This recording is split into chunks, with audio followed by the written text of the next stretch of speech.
Hello పిల్లలు, ఎలా ఉన్నారు? బాగున్నారా?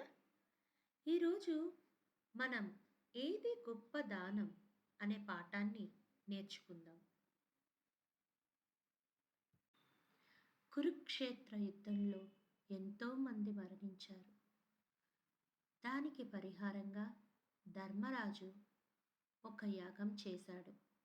ఎంతో వైభవంగా దానాలు, ధర్మాలు చేశాడు.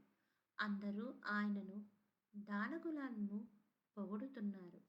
ఆ సమయంలో ఎక్కడి నుంచో ఒక ముంగిస వచ్చింది. దాని సగ శరీర భాగంతో మెరిసిపోతుంది. వాళ్ళు మాటలు విన్న ముంగిస పెద్దగా నవ్వింది. అది చూసి అక్కడున్నవారు నవ్వుకు కారణం అడిగారు. ఒక పేద బ్రాహ్మణుడు చేసిన దానం ముందు ఈ దాన ధర్మాలు చాలా చిన్నవి అన్నది. వాళ్ళు ఆయనకు చేసిన దానం గురించి చెప్పమన్నారు. అది ఇలా చెప్పడం మొదలుపెట్టింది. ఒక ఊరిలోని సక్తప్రస్థుడు అనే పేద బ్రాహ్మణుడు ఉండేవాడు. దొరికిన భిక్షతో కాలం గడిపేవారు. భార్య, కొడుకు, కోడలు అతనికి ఎంతో సహకరించేవారు. ఒకసారి వీరికి కొన్ని రోజుల పాటు భిక్ష దొరకలేదు. ఒకరోజు జొన్నపిండి భిక్షగా దొరికింది. దొరికిన కొంచెం పిండిని కుటుంబ సభ్యులు పంచుకున్నారు. ఇక తిందామని కూర్చోగానే ఒక వ్యక్తి ఆకలి అంటూ ఇంటి ముందు నిలబడ్డాడు. సక్తుప్రస్థుడు అతనికి అతిథి మర్యాదలు చేశాడు. కూర్చోబెట్టి తన సగభాగాన్ని వచ్చిన జొన్నపిండిని ఆయనకు ఆహారంగా ఇచ్చాడు. కానీ అతని ఆకలి తీరలేదు.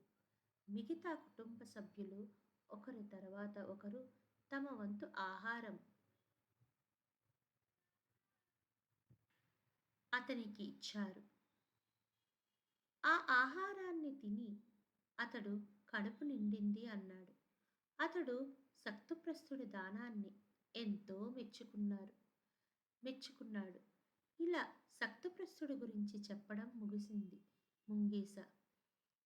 సక్తుప్రస్థుడు ఆ దానం చేసే సమయంలో కాళ్ళు కడిగిన నీరు తగిలిన సగ శరీర బంగారంగా మారింది అన్నది. మిగతా భాగం బంగారంగా చేసుకోవాలని దానం జరిగే స్థలాలను తిరుగుతున్నాను అన్నది. ఎంతో ఆశతో వచ్చాను, కానీ ఇక్కడ కూడా తన కోరిక తీరలేదు అన్నది. ఇదంతా విని ధర్మరాజు, నిజమే, ఆ పేద బ్రాహ్మణుడి దానగుణం ముందు నా దానగుణం సరిపోదు. ప్రేమతో, ఆర్తితో దానం చెయ్యాలి కానీ అహంతో కాదు అని ముంగీసకు నమస్కరించాడు. పిల్లలు, ఏది గొప్ప దానం అనే పాఠాన్ని విన్నారు కదా?